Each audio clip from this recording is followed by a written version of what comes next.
Temos este desafio, estamos em 2025, com quase 9 séculos de história desde o reconhecimento da nossa independência. O que é hoje Portugal? Isso é o tipo de perguntas que é muito difícil resolver, porque esta história da Portugalidade, eu percebo que se isso use nos discursos. Mas há várias coisas que, em princípio, do ponto de vista histórico, do ponto de vista sociológico, a meditação sobre a Portugalidade foi muito importante no Estado Novo, porque se procurou a identidade de Portugal, a identidade dos portugueses. Mas, em primeiro lugar, e vamos começar por uma parte que as pessoas às vezes esquecem, é que nós temos dois países. Historicamente, e eu trouxe aí alguns mapas para mostrar dois países que se sobrepõem inteiramente um ao outro. Por exemplo, quando nós vemos a distribuição da propriedade, nós vemos perfeitamente que o norte do país, o centro e o norte do país, são zonas de minifúndio e o sul do país são zonas de latifúndio.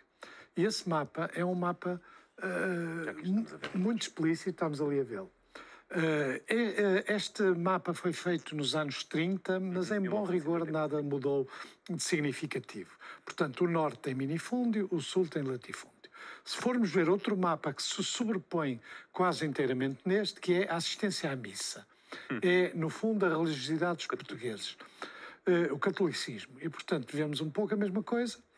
No norte vai-se à missa e no sul não se vai à missa. Claro que depois estes fenómenos são um bocado mais complexos, porque, por exemplo, há muito anticlericalismo no norte, mas é contra os padres, não é contra a religião. E também no sul há vários casos, por exemplo, os mineiros à superfície são anticlericais, descem às minas, têm pequenos altares. Portanto, estas coisas são. Agora reparem nestes mapas, o que é que se pode sobrepor aqui inteiramente? O mapa da vida política portuguesa desde o 25 de Abril. O norte, predominantemente com partidos conservadores ou partidos entre o centro-direita e o centro-esquerda, como é o caso do PSD, o CDS, e o PS distribuído, uma parte pelo litoral, no sul, juntamente com o PC. O Chega agora introduz algum mecanismo de complexidade, mas no essencial são dois países. E são dois países desde antes da nacionalidade. O que é que unificou estes dois países para nós podermos falar de Portugal? Essencialmente duas coisas, a história e a língua. Repare que ninguém fala da língua, fala da história. E a língua é talvez um dos fatores mais importantes para a identidade de ser português. E quando nós podemos falar da crise de Portugalidade, para utilizar a expressão do Presidente da República, ela vê-se na ignorância da história e vê-se na degradação da língua. A língua perdeu, com o último acordo ortográfico, a sua memória histórica, e hoje fala-se cada vez pior. Os mais jovens têm um vocabulário particularmente restrito. Eu falo nas escolas muitas vezes e tenho que explicar a maioria das palavras que a gente pensa que são comuns. Matraca, por exemplo, colchete. São tudo exemplos de coisas que ninguém faz a mínima ideia. Da mesma maneira que dizer Adão e Eva, não é? Quem é que sabe? Os estudantes evangélicos. Aqueles que não são evangélicos não sabem nada. Portanto, há uma ignorância sobre a história, sobre as fontes da nossa cultura tradicional, a Bíblia, a fonte greco-latina e a língua degradada por um vocabulário cada vez mais restrito, por uma utilização nas redes sociais. Eu ia questionar sobre isso. O que é que acredita que acelerou essa degradação? Várias coisas. Primeiro é que as pessoas deixaram de ler como liam antes. Embora haja um enorme esforço para fazer com que as pessoas leiam, não é a mesma coisa ler num ecrã ou ler um livro. Acima de tudo, por exemplo, há vários mitos circulantes e esses mitos ajudam à ignorância. Um deles é que é possível no ensino secundário ler os maias. Aliás, há até uma coisa um bocado ridícula, é quando perguntam aos políticos de hoje o que é que eles estão a ler, eles normalmente respondem a reler os maias, o que significa que nunca leram os maias. Muito mais, quer a primeira, quer a segunda vez. Quer dizer, quem conhece os maias sabe, a maioria das histórias, das metáforas, tem a ver ou com a Bíblia, ou com a história greco-latina, e o vocabulário é um vocabulário complexo. A maioria daquele vocabulário, a maioria dos jovens de hoje não tem a mínima noção da sua utilização. E como nas redes sociais tem que escrever com uma limitação de número de caracteres, com uma enorme quantidade de erros de ortografia. O que é que isso significa? Perdem poder, eles não têm consciência. Mas falar mal significa perder poder, significa facilitar a manipulação. E é por isso que estes dois fatores, que eram os únicos que podiam alicerçar uma Portugalidade, quer a história, conhecendo-se a história, não é um problema do revisionismo histórico, eu não conheço partido, Todos os partidos são revisionistas da história, mas então o Chega, quer dizer, ver o Ventura diante do túmulo do Afonso Henriques é uma coisa que, quer dizer, o Afonso Henriques não tem nada a ver com a ideia de pátria do Ventura, mas isso, pronto, são reconstruções. A ideia de pátria que é usada nos nacionalismos data do século XIX, não tem momentos anteriores. E a diminuição do vocabulário, evidentemente, significa que alguém manda em nós. O que é que substitui o futebol? Na verdade, é a única coisa que substitui ao futebol, que é a pior coisa para substituir, porque não precisa de nenhum conhecimento, não precisa de nenhuma sabedoria, não precisa de nenhum vocabulário, não precisa de coisa nenhuma. Mas é a única coisa em que... E mais, quando houve um campeonato aqui há uns tempos, as bandeiras portuguesas tinham pagodes em vez de ter os castelos e as esferas armilares. Alguém se preocupou com isso? Nada. E isto tem que ser muito duro nestas questões. Não me venham falar de Portugalidade quando não me dizem nada sobre a importância da língua portuguesa, na sua complexidade, na sua riqueza literária, porque Portugal pode ser um país pequeno, mas a riqueza da nossa literatura é grande. O único traço que hoje foi destacado nas intervenções do 10 de junho, pelo menos na intervenção do Presidente da República, foi a vocação universal da língua portuguesa. Sim, isso é positivo, mas na verdade não basta falar a vocação universal por causa do Brasil, não é? Portanto, se não fosse o Brasil, não havia vocação universal nenhuma. Eu, no Parlamento Europeu, via-me aflito para, sendo o português uma língua muito mais falada que o alemão, levar tradutora de português para outras línguas. Agora, também é uma treta muito considerável esta ideia das virtudes dos portugueses. De uma forma um bocado provocatória, eu vou falar dos Lusíadas. É uma coisa que também já ninguém lê. Trouxe aqui dois dos Lusíadas que melhor descrevem os portugueses, é isso? Um é os portugueses míticos do Camões, dos descobrimentos, das aventuras, que depois tem um reverso. As pessoas deviam ler os Lusíadas e deviam ler a Peregrinação do Fernão Mendes Pinto, para perceber aqueles portuguesinhos são mais parecidos com o Oliveira da Figueira, do Hergé, são tipos ao mesmo tempo cruéis, corajosos, valentes, ladrões. Isso é a outra face da pompa dos descobrimentos. E eu escolho aqui dois... Já estamos a ver aqui o excerto. É as estrofes 96 e 97 do canto 8. Ou seja, temos o nosso... glória de mandar, vancuice. Assim comecei. Há uma razão para que os Lusíadas sejam um grande poema, em grande parte este episódio. Sim. Este episódio representa aquilo que os portugueses hoje não são. Ou seja, é o velho, um chamado Velho do Restelo. É tão engraçado ver a ignorância das pessoas quando se referem ao Velho do Restelo, porque acham que é uma coisa negativa e pejorativa. O Velho do Restelo está na margem, e é um velho. O Camões faz notar que ele fala alto e bom som para os navios que estão no meio do Tejo.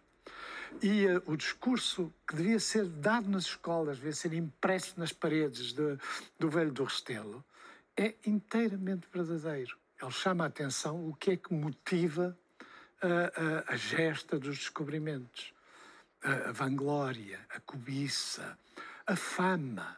Aliás, ele tem uma frase sobre a fama que se aplica bem aos dias de hoje. Desta vaidade a quem chamamos fama. Exatamente. E, portanto, querem ver o que é um grande português, é o Velho do Restelo. E depois temos o outro português mais parecido com os dias de hoje, que é o Veloso. O Veloso amigo, que eu acho que também temos aí Vamos puxar o excerto. Os estrofes 96 e 97 também do canto 8. Muito bem. As pessoas têm oportunidade para ler. É um dos episódios... Também é isso que torna os Lusíadas um livro absolutamente fabuloso. Não é a maioria das coisas que a gente atribui. O que é que este homem faz? Este homem é um dos descobridores, é um dos valentes que foi para, neste caso, presume-se que para a África, não tenho certeza disso, mas presume-se que é a África, e que sobe um outeiro. E quando chega lá em cima percebe que há uma grande quantidade de inimigos do outro lado. E desce-se a correr. E um deles goza com ele, dizendo: "Oh, Veloso amigo, esse outeiro é mais fácil de descer do que subir." Mas o mais interessante é o que ele diz a seguir: "Oh, meus caros amigos, eu na realidade não estou a fugir. O que eu estou é vim a correr para vos avisar." Portanto, este tipo de fanfarronice, este tipo de coisas também, isso sim, tem muito a ver com Portugal dos dias de hoje. Portanto, se querem ser patriotas, que é uma palavra que é do século XIX, não sei assim, contra os canhões, marchar, essas coisas todas, que hoje não têm nenhum significado real. Se querem ser bons portugueses, falem bem português, ensinem, ponham os seus filhos a ler e expliquem-nos a história. A história faz-nos, porque senão nós continuamos a ser duas nações. Em bom rigor, o Norte podia se juntar com a Galiza e o Sul com a Extremadura espanhola, porque tem o mesmo tipo de mecanismo. Mas é por isso que não é a cultura no sentido livresco nem erudito. É por isso que a identidade nacional, se existe, existe pela história e pela língua. Tudo o resto, de um modo já, é retórica. E em muitos casos é uma retórica que oculta aquilo que é preciso fazer. Acredita que o caminho ou a tendência, pelo menos, será de cada vez maior deturpação destes conceitos? Completa, é o futebol, quer dizer, vá lá ver. A pátria só renasce nos cascóis, naquela história. Eu fico contente se Portugal ganhar no estrangeiro, mas há uma espécie de cegueira ignorante quando não se tem nenhuma preocupação em estudar aquilo que é a nossa história. A nossa história, vá lá ver, a história ensina tudo e não ensina nada. Portanto, há aquela célebre frase do Marx que é: a primeira vez é como tragédia, a segunda vez é como comédia. E, infelizmente, isso acontece muitas vezes, a segunda vez como comédia. Mas, pelo menos, saber como ela foi como tragédia. E, como tragédia, nós podemos aprender muita coisa. A nossa história, por exemplo, agora estas discussões sobre o esclavagismo e estas discussões sobre o racismo, eu aí tenho um ponto de vista muito anti-woke, chamemos assim. A história é o que foi. A história é o que foi, nas circunstâncias de como foi. E aí eu já vi alguém fazer uma proposta desse género hoje na televisão, não sei se foi o Rui Moreira, se foi alguém que disse: queremos reparar aquilo que estragamos, então ensinemos, demos boas condições aos estudantes africanos. E num certo sentido, se quisermos também reparar aquilo que é a nossa experiência, alguém pensa que os imigrantes portugueses em França eram tratados de forma diferente que muitos imigrantes em Portugal? Não eram. Eu uma vez fiquei chocado numa tabacaria, um imigrante português que ia comprar papel de carta e o homem não deixava pôr os dedos no papel de carta, porque achava que ele sujava o papel de carta. Os imigrantes portugueses viviam na maior miséria nos bidonville. Tinham empregos que os franceses não queriam. Portanto, nós também temos que perceber que a nossa experiência histórica inclui também experiências que hoje muitos imigrantes estão a conhecer em Portugal. Eu já uma vez disse: a esta hora da noite, quem é que anda na rua? São os homens de bicicleta a distribuir comida. A gente deve olhar para eles com uma coisa shakespeariana que também se está a perder, que é the milk of human kindness, quer dizer, uma certa noção da ternura humana, do sentimento por aqueles que passam uma vida mais difícil. Fazem asneiras, são punidos por fazer asneiras.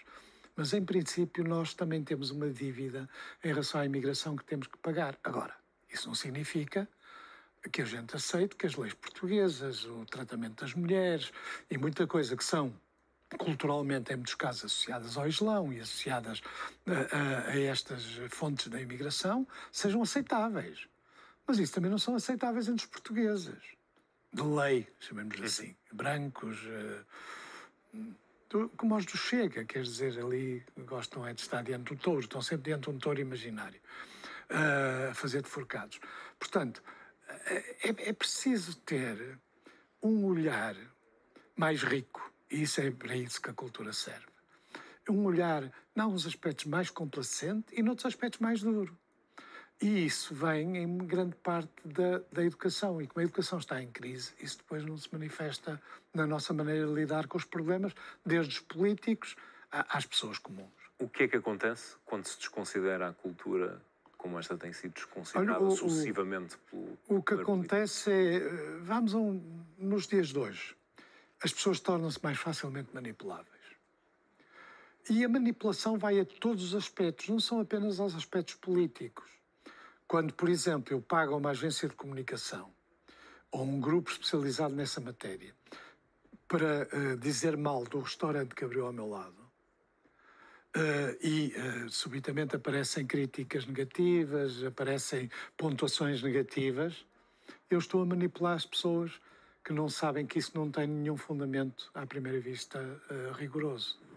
E, portanto, a manipulação, quer pelas empresas, quer pelos serviços de informação, que é evidente que eles sabem muito bem como é que isto se faz. A gente pensa que isto é espontâneo. Não é. Os que sabem como se faz manipulam inteiramente. Os russos manipularam as eleições de 2016, por exemplo, estudavam um sítio onde havia reação contra os imigrantes e faziam uma falsa manifestação. As pessoas iam para a rua convencidas que a manifestação era verdadeira e aquilo depois servia para dar publicidade. A desinformação é um termo, aliás, que vem dos serviços secretos russos. Ora, as redes sociais, a informação não mediada pelos critérios jornalísticos, a crise do conhecimento e do saber, que é uma crise das mediações. A mediação da igreja é importante, a mediação da família é importante, a mediação da escola é importante, a mediação dos partidos, dos sindicatos são fundamentais para a democracia. Com a crise destas mediações todas, as pessoas tornam-se mais facilmente manipuláveis. E essa manipulação é, em muitos casos, feita profissionalmente. E as pessoas nem sequer se apercebem que estão a ser manipuladas. E isso, evidentemente, é uma das consequências trágicas dos tempos em que estamos a viver. Pacheco Pereira, foi um gosto. Obrigado Até à pela sua próxima. presença no